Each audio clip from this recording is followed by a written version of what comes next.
Hello students, welcome back to my channel. How are you? Hopefully you all are well. Today we are going to study a new poem, Rain on the Roof, of class 9th book Beehive.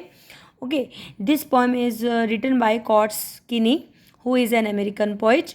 And before starting this poem, we should read this para that is given before the poem when the sky is covered with the dark clouds कि जैसे ही sky covered होते हैं dark cloud से it start raining की बारिश आ जाती है ना। सबके साथ होता है। हम मतलब बाहर जाकर देखते हैं कि बादल आ गए हैं तो मैं तुरंत माइंड में आ जाता है कि भाई हाँ बारिश होने वाली है। Have you ever listen to the patter of soft rain on the roof? क्या आपने बारिश की बूंदें सुनी है? डेफिनेटली सुनी होंगी। What thoughts flash through your mind? कि आपके माइंड में क्या थॉट आता है जब भी आप वो जो मतलब कि नेचर को देखते हो। और हमें ये रीड करनी है पॉम और देखना है कि जो पोइट है वो कैसे ड्रीम कर रहा होता है। Okay Let's begin.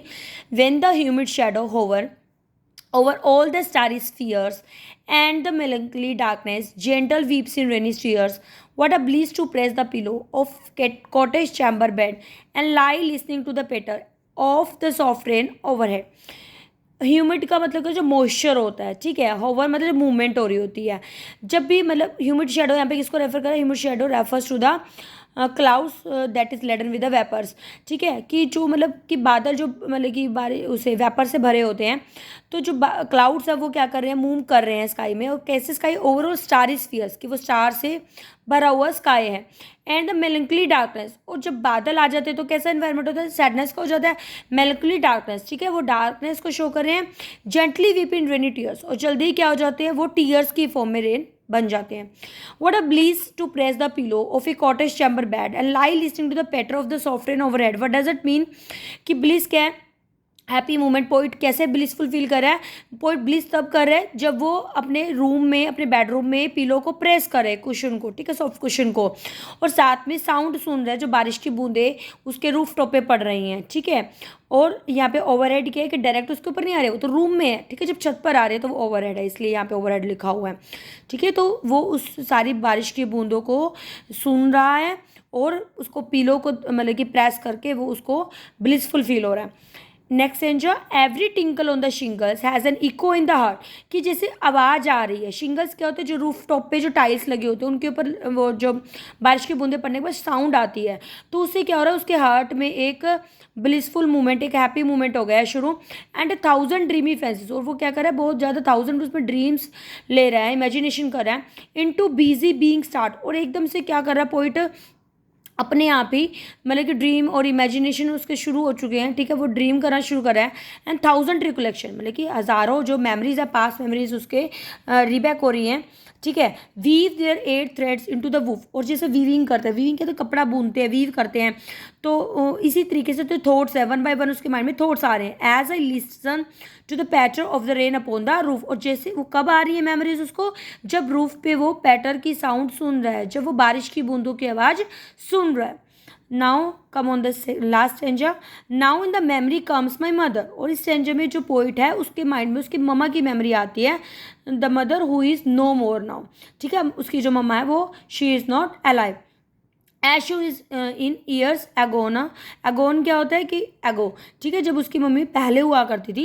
इट मतलब यही है कि उसकी मम्मी अब नहीं है। To regard the darling dreamers, और darling dreamers are refer here for her his siblings, जो उसके सिबलिंग्स है उसके लिए रेफर किया गया है। कि वो अब अपनी बारिश की बूंदों में अपनी मम्मा को, अपने सिबलिंग्स को याद कर रहा है।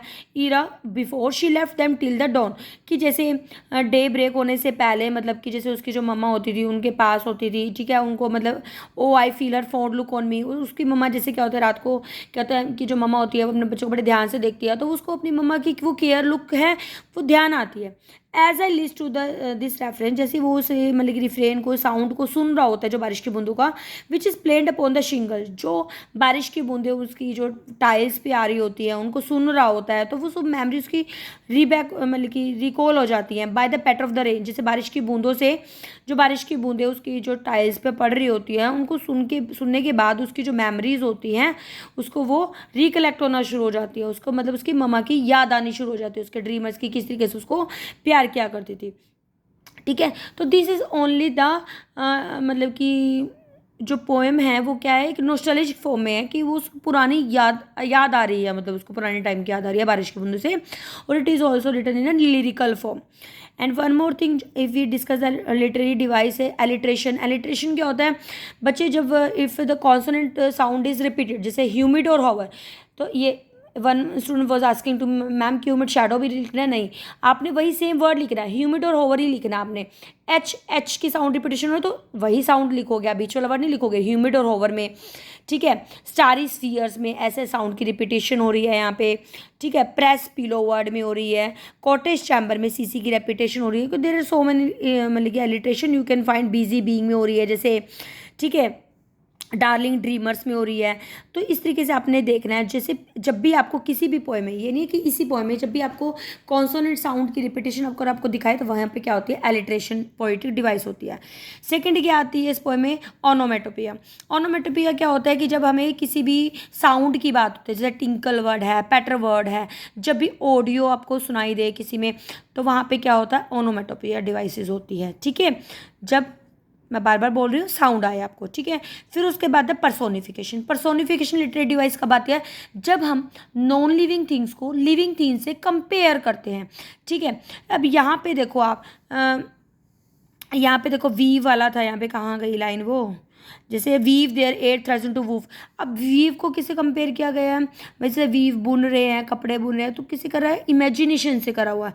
तो मतलब कपड़े तो नॉन चीज़ इनको बुनना, और इमेजिनेशन अलग चीज़ हो गई है, तो उसको कर रहे हैं, तो वहाँ पे क्या हो जाएगा, पर्सोनिफिकेशन हो जाएगा आपका, ठीक है। फिर उसके बाद आपका ट्रांसफर्ड एपिथेट। ट्रांसफर्ड एपिथेट क्या होता है, जैसे आपका मेलनकली डार्कनेस में है। ट्रांसफर्ड एपिथेट का मतलब क्या होता है, जब हम कोई ना कोई एडजेक्टिव और नाउन होता है, लेकिन वो नाउन किसी और चीज़ को रेफर कर रहा है। अब यहाँ पे मेलनकली सैड है, ठीक है, और लेकिन डार्कनेस, अब डार्कनेस के लिए थोड़ी ना सैड होगा, सैड तो क्या होंगे, मतलब कि पीपल ही सैड होंगे, हम लोग सैड होते हैं, तो वहाँ पे मतलब दूसरों के लिए यूज़ किया गया है।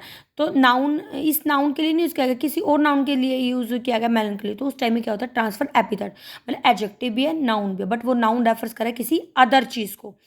एक ये चीज़ हो गई है। और मेरे ख्याल से मैंने आपको एलिट्रेशन बता दिया, पर्सोनिफिकेशन बता दिया, ऑनोमेटोपिया बता दिया है, और ट्रांसफर एपिथेट बता दिया। इन 4 पोएटिक डिवाइसेस के अलावा कोई और पोएटिक डिवाइसेस नहीं है। राइमिंग स्कीम का क्या होता है, हम लास्ट देख लेते हैं। जैसे होवर है तो हमने ए रेफर कर दिया, स्फीयर्स है अलग है तो बी कर दिया, डार्कनेस अलग साउंड है तो सी। अब टीयर्स और स्फीयर सेम है तो मैंने बी कर लिया यहाँ पे। पिलो है अलग साउंड है तो डी कर दिया, बेड है अलग है तो ई कर दिया, पैटर साउंड है ये डिफरेंट है तो एफ हो गया है, लेकिन ओवरहेड हमारी सेम आ रही है बेड के साथ तो हमारा ई।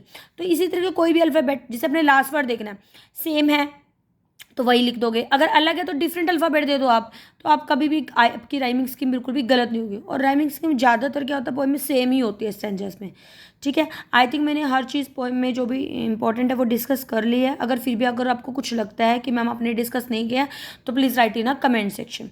ओके, मिलते हैं नई वीडियो के साथ। Till then be happy, keep studying.